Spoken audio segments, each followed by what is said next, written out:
They abandoned the dog I rescued. They said it's just a dog. But Ranger was more family than the ones who smiled over my $3,200, then dumped him like garbage, 2 counties away. I cleaned oil-stained hands to feed him, skipped meals to buy his meds. While I worked double shifts, they filed his fate under inconvenient. I traced the shelter tag back, heart pounding, rage steady. I thought losing Ranger was the end, but what I found there made everything worse. They say people like me get used to loss. That when you grow up in foster care, you stop expecting things to stay, homes, people, pets, anything. But they're wrong. Because when you grow up with nothing, you feel every little thing even harder. My name's Trevor. I'm 27, a mechanic in Flagstaff, Arizona. I fix trucks by day, rebuild my peace by night, and I live pretty simple. Or at least I did. Until a bleeding pit bull changed everything. It started on a Tuesday night. Just after 9 p.m., I was heading home from a double shift, still in my grease-stained overalls.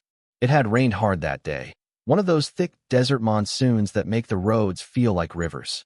I was taking the back way near Butler Avenue when my headlights caught a shape on the side of the road. At first, I thought it was roadkill. Then it moved. Barely. I pulled over. There he was, this pit bull, soaked, shaking, bleeding from the hind leg. His ribs stuck out like shadows under his skin. No collar. No tags. Just eyes that looked tired but still trusting. I crouched down and said, "Hey, buddy." He didn't flinch. Didn't growl. He leaned into me like he'd been waiting for someone to show up. I wrapped my hoodie around him, loaded him into the back of my truck, and drove straight to the 24-hour vet. The vet looked at me like I was crazy. He's got a torn ligament, cracked paw, and a bullet grazed near his thigh. You sure he's not yours? He is now, I said. That night, I dropped $1,100 from my emergency fund. And that was just the start. Over the next 2 weeks, I spent another $2,100 on surgery, antibiotics, x-rays, and later, rehab. I named him Ranger. Because he survived something he wasn't supposed to. And because he reminded me of a soldier who kept marching, even when the world gave up on him. Ranger couldn't walk without wobbling for a while.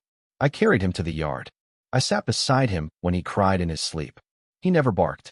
Just looked at me like he understood more than he should. Every day after work, I'd rush home to check on him.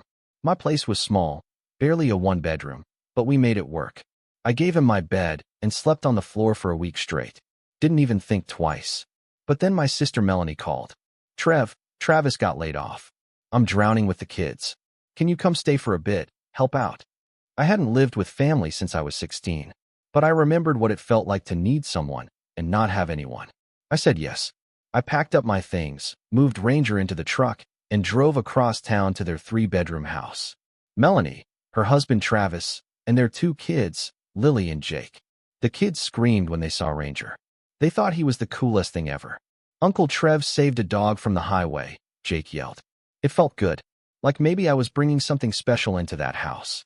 Maybe Ranger and I both found something that looked like home. Melanie set up the guest room for me. I set up Ranger's bed in the corner. The first night, he curled right up next to me. I remember thinking, maybe this is what it's like to belong somewhere. For the first week, everything felt warm.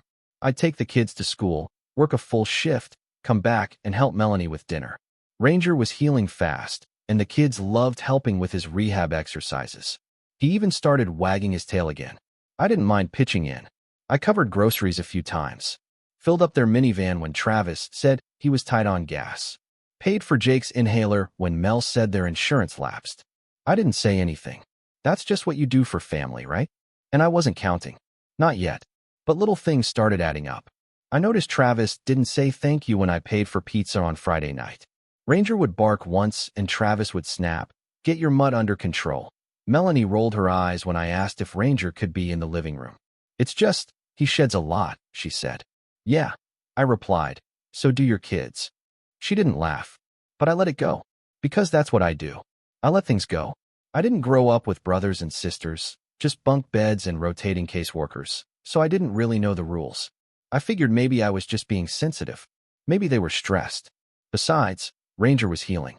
He started limping less, licking more, sleeping through the night. And every time I looked at him, something in me settled. Like I could finally breathe without bracing for disappointment. I'd had foster dads who kicked me out for stealing food. Girlfriends who left when they realized how much therapy I needed. But Ranger? Ranger never left. Ranger looked at me like I was the only person in the world who mattered. So yeah, maybe I was too attached. But what they did next, that wasn't about attachment. It was betrayal. And I didn't see it coming. There's a kind of silence that's louder than yelling. I started hearing it a lot in that house. After the first couple weeks, the mood shifted. It wasn't sudden, like a slammed door.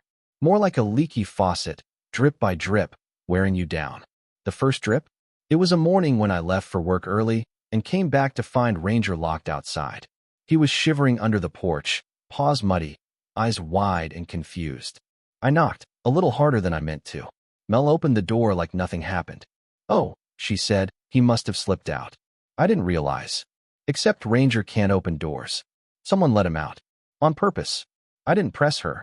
I just dried him off and let it slide. Again. But then came the second drip.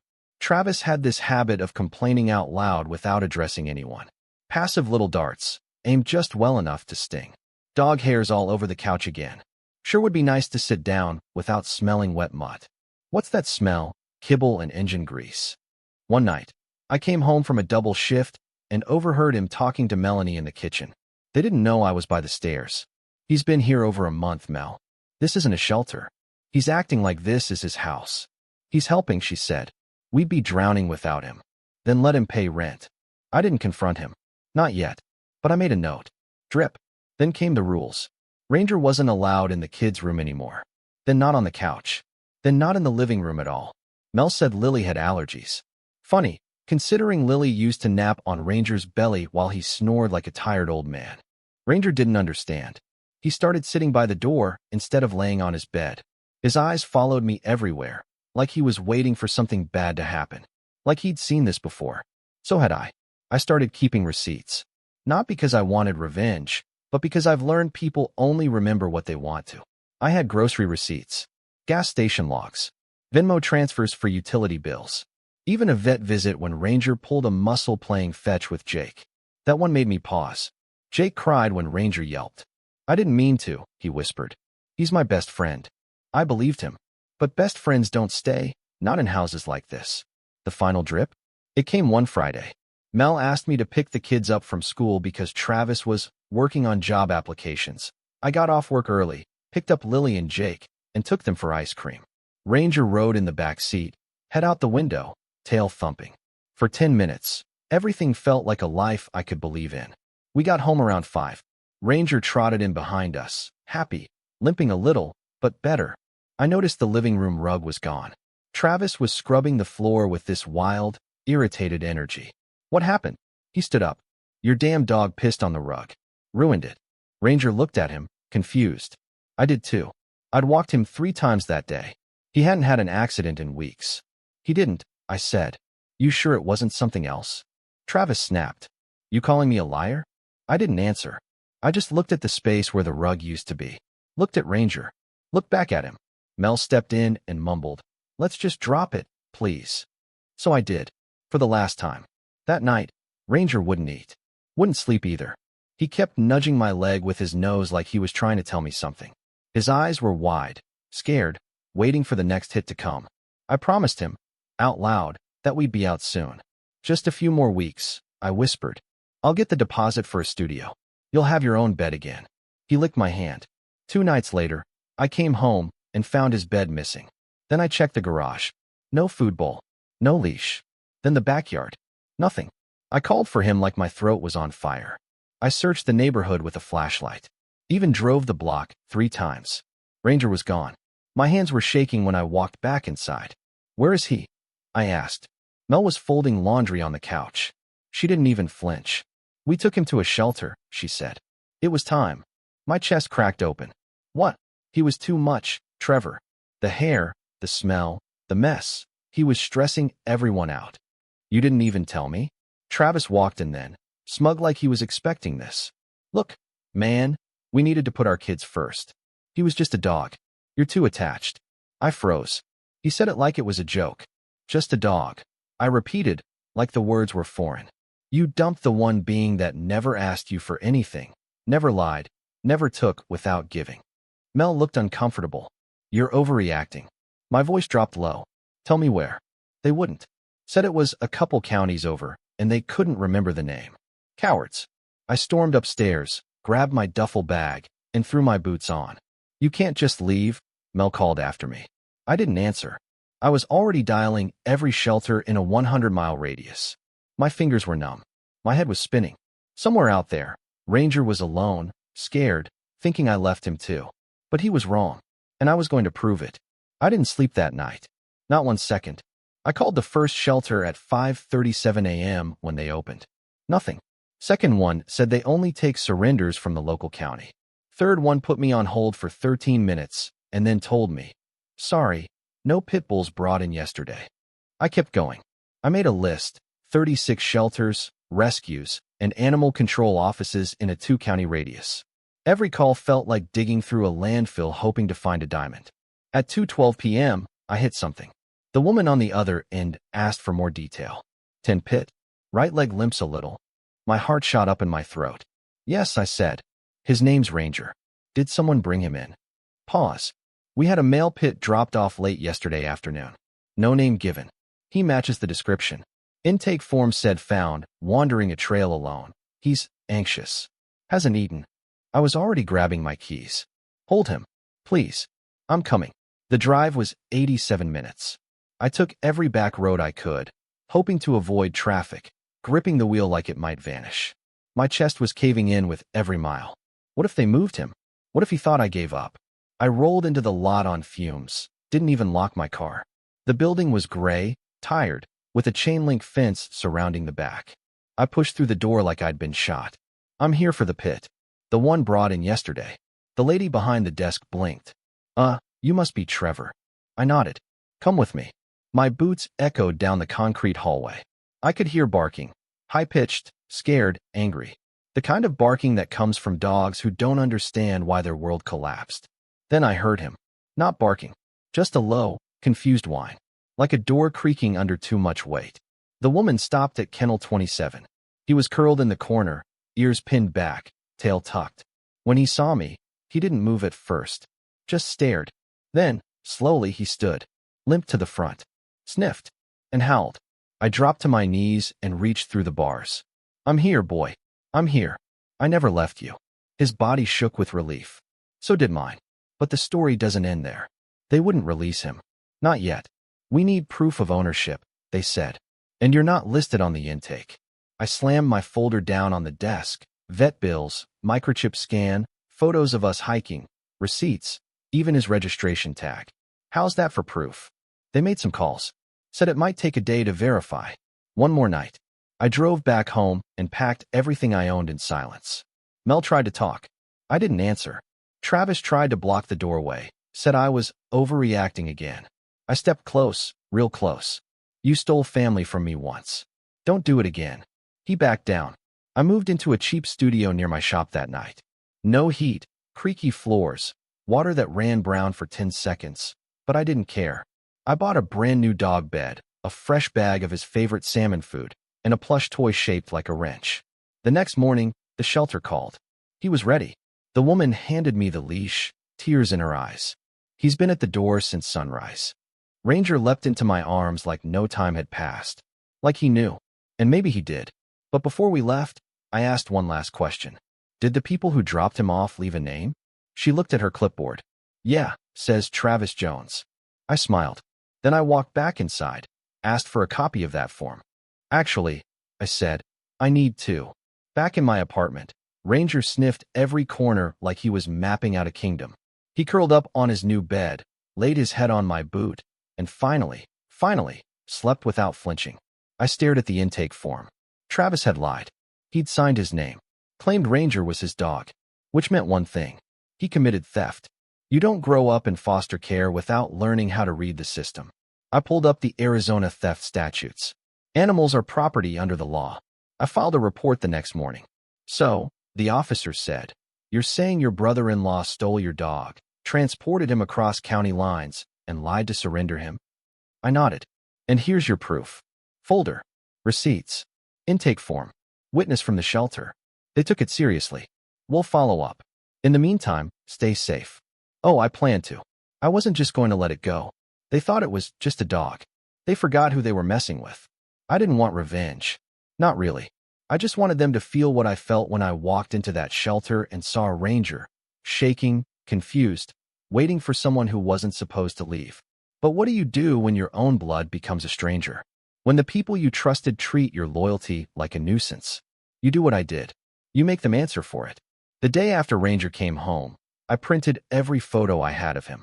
Him in the truck. Him post-surgery with his little cast. Him licking the grease off my face after a 12-hour shift. I made a private folder online, titled it, "Not Just a Dog." Then I uploaded every receipt, vet note, shelter intake form, and the police report. Shared it with Mel. Caption: "Your husband stole from me." And from him. She read it. But instead of guilt, she replied, "Why are you making this public?" Public? She had no idea. Yet, I called the local rescue group that had helped me cover part of Ranger's second surgery. Told them the story. They were horrified. The director said, "Do you mind if we post about it? Keep the names anonymous?"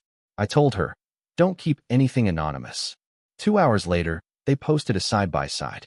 Ranger, curled on a vet table with bandages. And Ranger, smiling in the new apartment with his wrench toy. Caption: "He was dumped at a shelter by someone who said he was too attached. But love isn't weakness. It's survival. His name is Ranger, and his story isn't over." The post exploded. Comments poured in, hundreds of them. "I take a bullet for my dog. Who does that to a loyal soul? You're stronger than most, Trevor." One person wrote, "Drop the names. They deserve to be known." I didn't reply. Yet, the next day, Mel showed up at my shop. She walked past the oil drums, past the tire stacks, and stood there in heels that didn't belong in a garage. "You humiliated us," she snapped. "I didn't even look up from the carburetor I was working on.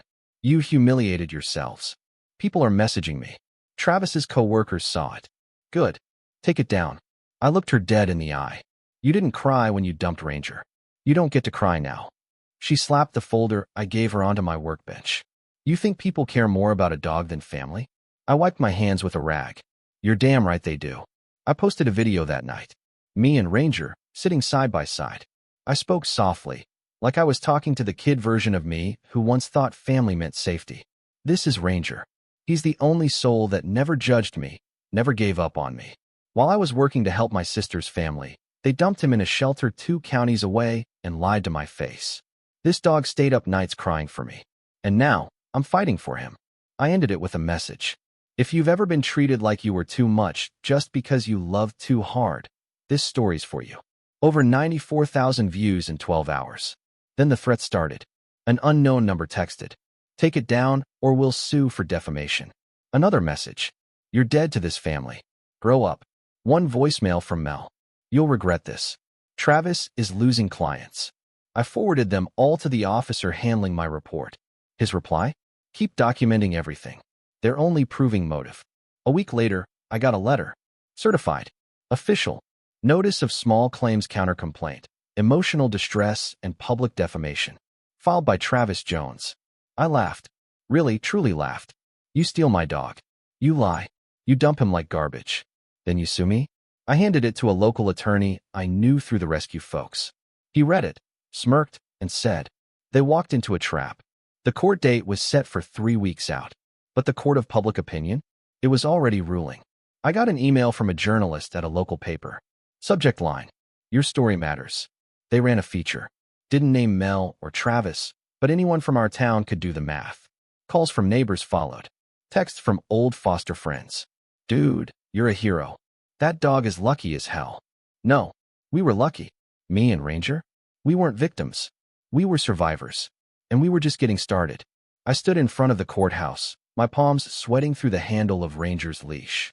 No cameras. No fancy suits. Just me, in my best jeans, a clean shirt, and the thick folder I'd built like armor. Ranger sat beside me, calm as ever. He didn't know what was about to happen inside, but he didn't need to. He trusted me. And today, I was finally going to make sure someone paid for breaking that trust. Inside, the courtroom was smaller than I expected. Travis and Mel sat across the aisle. They didn't look at me. Didn't dare. Their lawyer, some guy in a pressed blazer and slick back hair, leaned over and whispered something. Mel's face turned red. I smiled to myself. My attorney, Jess, nodded at me. "We're not here to destroy them," she said. "We're here to expose them." Exactly. The judge entered. Short, stern, not the kind who likes drama. The case was simple, on paper. Defamation and emotional distress. But I had a counterclaim. Intentional infliction of emotional harm and theft of property. When the judge asked if we wanted to mediate, I shook my head. "No, Your Honor. I'd like everything on record." Travis's lawyer went first. He painted a picture of me as a troubled man. Overly emotional, attached to a stray. Obsessed with a pet to the point of paranoia. He even showed screenshots of my video. This video caused real reputational damage. My client received hate mail. He was threatened. His business lost contracts. The judge leaned forward. "And did your client surrender the dog to a shelter?" Travis fidgeted. His lawyer answered for him. "Yes, but only because the dog posed a risk. It growled at the children." I stood. "Objection. There's no incident report, no bite, no complaint. Ranger's behavior is well documented. He's a licensed therapy companion." Judge nodded. "You'll get your turn." Then it was ours. Jess laid it out like a symphony. "Your Honor, this is not a story about a dog. It's a story about betrayal, manipulation, and retaliation.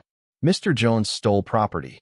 Yes, in Arizona, pets are considered property, transported it across county lines, and abandoned it under false pretenses. We have the shelter intake form, signed by Mr. Jones himself, falsely claiming ownership. We also have veterinary bills, registration, microchip ownership, and dozens of photo logs proving consistent care." The judge's eyes narrowed at the form. "So he signed over a dog that wasn't his?" "Correct. And the owner of the dog was never informed?" "Correct. And that owner is sitting in this courtroom?" "Yes, Your Honor. And Ranger is with him." When I took the stand, I kept it simple. I told them how I found Ranger, how I spent my emergency fund, stayed up nights with him when he cried from the pain, hand-fed him when he wouldn't eat, and moved in to help my sister's family with no rent, no complaints. I told them how I came home one night and Ranger was gone. No note, no warning. They said he was just a dog, but that dog sat in a shelter for 36 hours thinking I abandoned him. And I will never forgive that. I looked straight at Travis. He stole my only family. The judge leaned back. "I've reviewed the documentation. This isn't a defamation case. It's a deflection. Mr. Jones, you signed a document under penalty of perjury claiming ownership.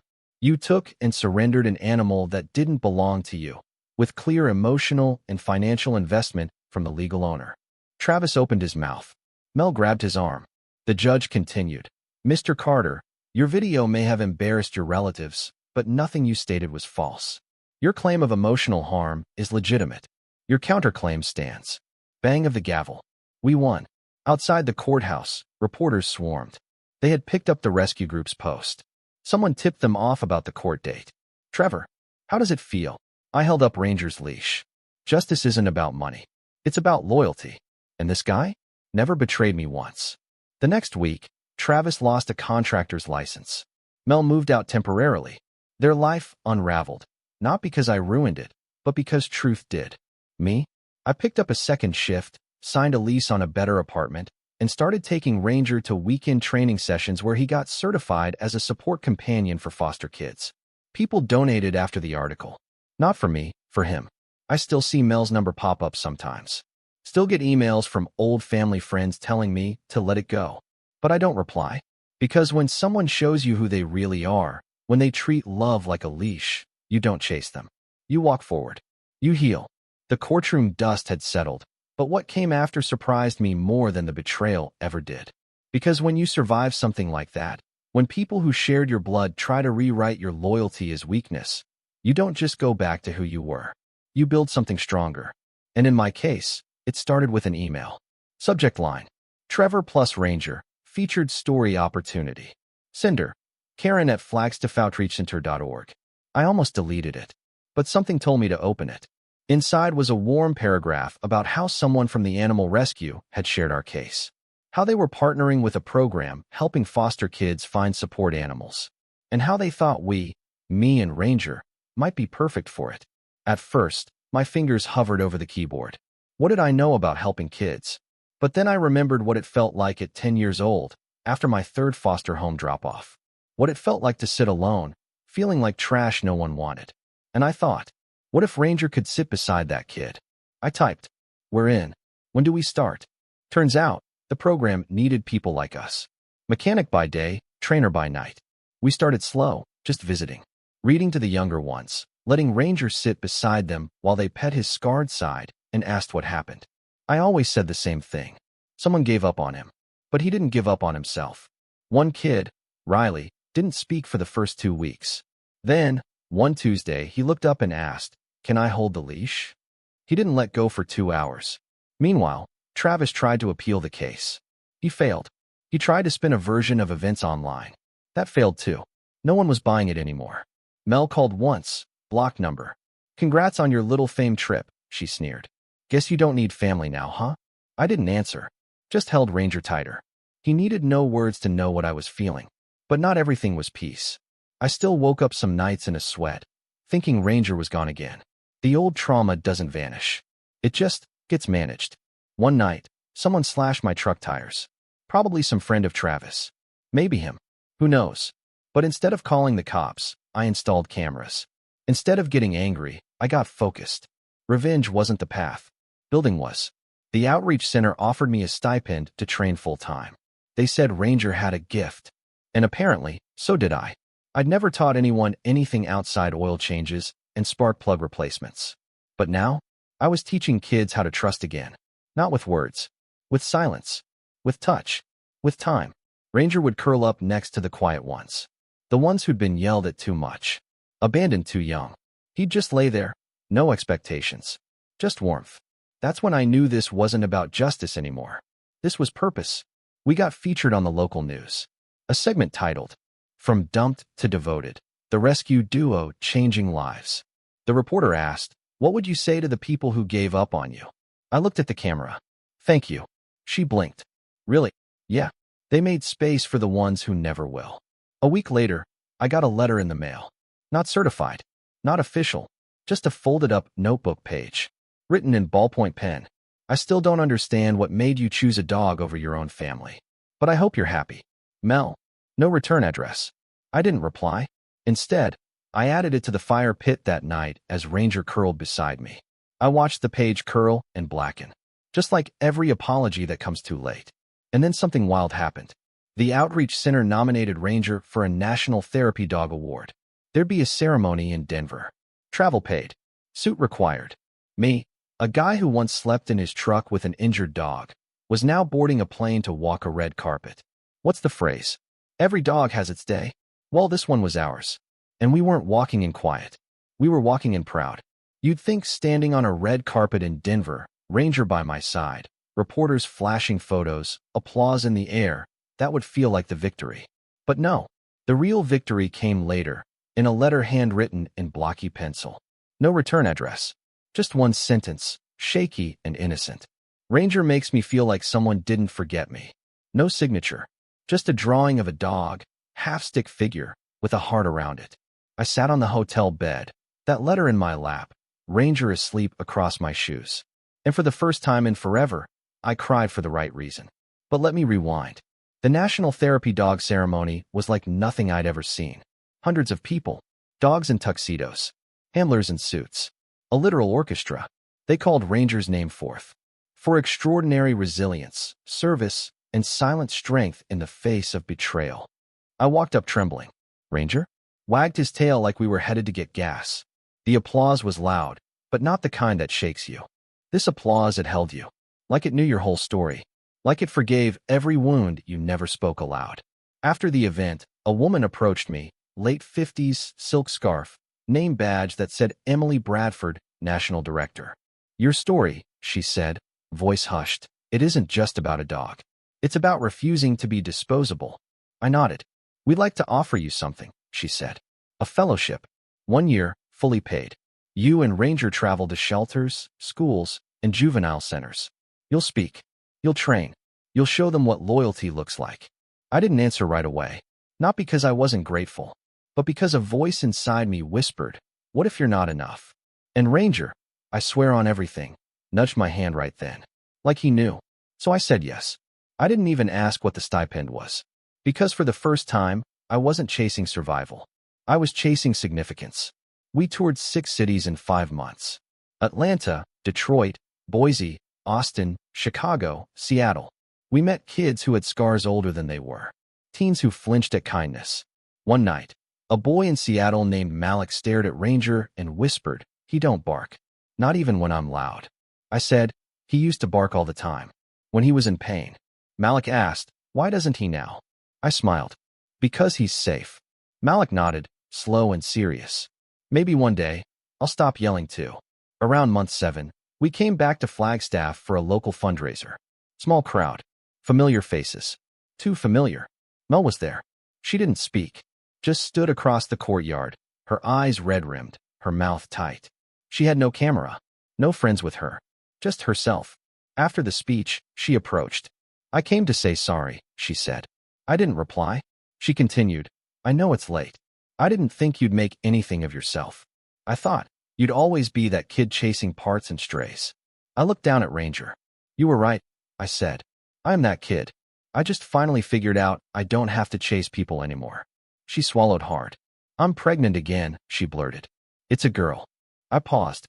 "Then raise her better." I walked away. Ranger followed. We never looked back. Months passed. More letters from kids. More cities. We'd been gone for almost a year when I got an email from a publisher. A woman named Sasha. She'd seen our tour footage. Read the articles. Watch the viral video of Ranger putting his paw on that crying kid in Detroit. "Your story matters," she wrote. "I think it's time we tell it in your words." So I did. The book was titled, "The Dog Who Rescued Me Twice." It wasn't a bestseller, but it found the shelves it needed to find. Shelters. Foster homes. Waiting rooms. Every page a piece of me I never thought anyone would want. I still live in Flagstaff. Not the same apartment. I bought a tiny home with a fenced yard and sunroom where Ranger naps in the light. I fix engines twice a week just to stay grounded. And I still speak, now at prisons and recovery centers. But I don't try to save everyone. I just show up. Like Ranger did. Like love should. Sometimes people still ask, "Do you forgive your sister?" I always say, it's not about forgiveness. It's about knowing who will bury your bones beside theirs when the time comes. And that answer has 4 legs, 1 scar, and eyes that never once looked away. If you've ever loved a dog more than some of your own blood, you're not alone. Hit that subscribe and share your story in the comments.